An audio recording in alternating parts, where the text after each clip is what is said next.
संस्था की प्रेरणा स्रोत, हम सबकी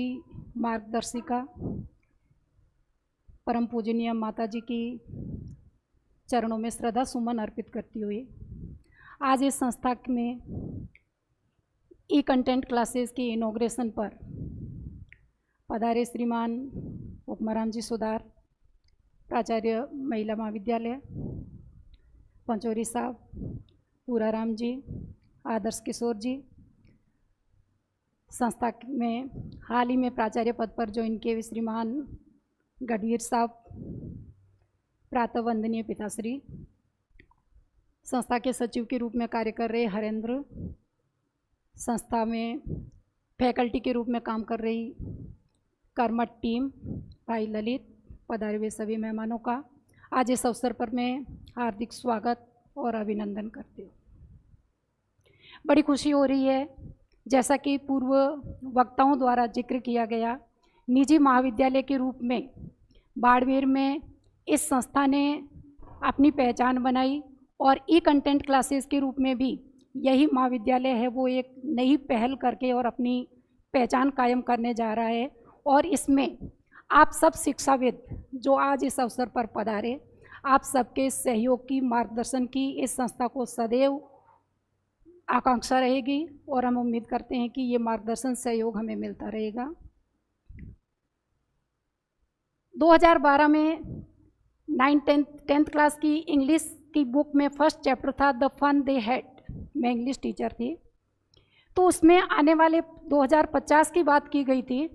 कि उस समय के क्लासरूम, उस समय के मतलब आज से 30 साल बाद के स्टूडेंट है वो बात कर रहे होते हैं और उनको किसी घर की अटारी के अंदर एक किताब रखी हुई मिलती है, अभी की किताब जो 30-35 साल पहले की होती है,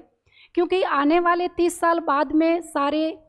ई क्लासेज ही चलनी है, ये स्कूल वगैरह शायद चलेंगे नहीं चलेंगे, तो उसमें वो बच्चे उस किताब को, क्योंकि उनका यही होता है कि क्लास का टाइम हो गया तो मम्मा ये कहती है कि बच्चों चलो जाओ अपने क्लासरूम में जाओ, क्लासरूम घर का ही एक कोना जिसके अंदर कंप्यूटर लगा हुआ है, बच्चा पढ़ रहा है, उसी में होमवर्क कर रहा है, उसी में सबमिट कर रहा है, उसी में चेक हो रहा है, उसी में उसका रिजल्ट मिल रहा है।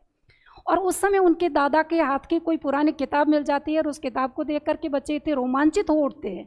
भाई बहन होते हैं कि ये क्या है, तो कि ये ऐसी किताब है, तो कि ये क्या होता था, तो कि इससे पहले ऐसी कक्षाएं चलती थी जिसमें बच्चे बस्ता लेकर के सब एक साथ में बैठ करके पढ़ते थे। तो निश्चित रूप से ये टाइम आने वाला है, लेकिन कोरोना की वजह से ये टाइम थोड़ा पहले आ गया और अब हम सब देख रहे हैं कि घरों में सारे बच्चे, छोटे छोटे नर्सरी क्लास का बच्चा है वो हाथ में मोबाइल लेकर के और अपना होमवर्क कर रहा है, ऑनलाइन क्लासेज चल रही है। तो निश्चित रूप से हर चुनौती है वो हमारे लिए एक अवसर लेके आती है। समीकरण का हल निकलेगा, आज नहीं तो कल निकलेगा, सीपी शंख और रेत मिले हैं, खोद यहीं पर जल निकलेगा। तो सही बात है, हर चुनौती हमारे लिए अवसर लेके आती है। निश्चित रूप से हमें इस आपदा काल में हाथ पर हाथ रख करके बैठना नहीं है, क्योंकि निरंतर आगे बढ़ता रहना है, अपने देश को बढ़ाना है, अपनी संस्थाओं को बढ़ाना है, अपनी युवा पीढ़ी को आगे बढ़ाना है। तो इसका कोई न कोई विकल्प है वो मौजूद रहता है और वही विकल्प इस बाड़मेर शहर में सबसे पहले भाई हरेंद्र ने इसकी शुरुआत की है। मैं भाई हरेंद्र को इस अच्छे नवाचार के लिए बहुत बहुत शुभकामनाएं देती हूं। और जैसा कि यह विद्यालय जो ममतामयी माँ के नाम से चल रहा है, केवल मात्र मेमोरियल विद्यालय है और शायद ये पहला महाविद्यालय होगा जो सरकारी फीस पर चल रहा है। जैसा कि अभी बताया गया कि यहाँ का मकसद न केवल पैसा कमाना है बल्कि मकसद नाम और प्रतिष्ठा कमाना है। निश्चित रूप से यहाँ पर पढ़ने वाले बच्चों को